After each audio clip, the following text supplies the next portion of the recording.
Hi, folks. Um, we're going to give you now an introduction to what is known as the ISLM, and we've prepared this for Mod 4, although I have to stress that this is also very important for Mod 5.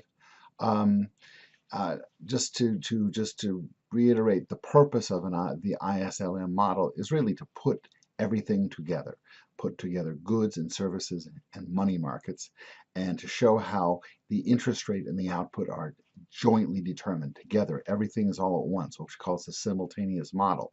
Um, and that's very important because you have to get the whole comprehensive picture. Now, to show how the interest rate and output will change also, we'll see. You'll be using shifts. We'll be visualizing some shifts in both the demand for goods and services and the demand and supply of money. And we'll see how these curves shift. Now, you may be asking, is this just a sort of a toy model for students? And in all honesty, to be candid, is like even though macroeconomists in the professional journals have moved on and are using rather different models, I think most would agree that if you're talking about applied people in policy agencies or even on Wall Street, this is still the mental model. It's the main workhorse that people have in their mind, and it has stood the test of time. Now, I want to give you just a sort of a clarification of what you should be reading and also what you should be paying attention to.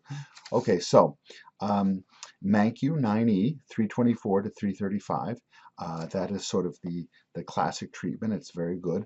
Also, if you want to see the videos by Professor Rabucci, Professor Rabucci gives a very nice classical derivation of the IS and LM.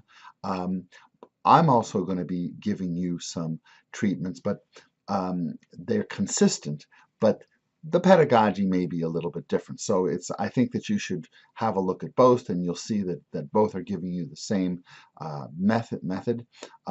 The other thing is that in my book, I don't emphasize so much the LM curve, but for reasons that we'll see later on.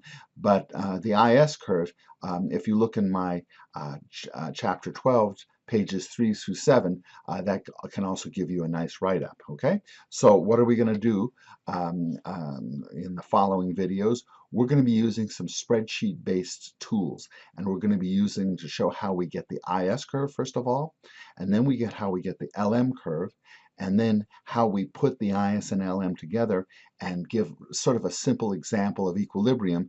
And then in Module 5, you'll be getting a more sophisticated model. We'll be weaning you. So you think of this as the learner's model, and then give you something a little bit more elaborate and a little bit more freedom. Okay?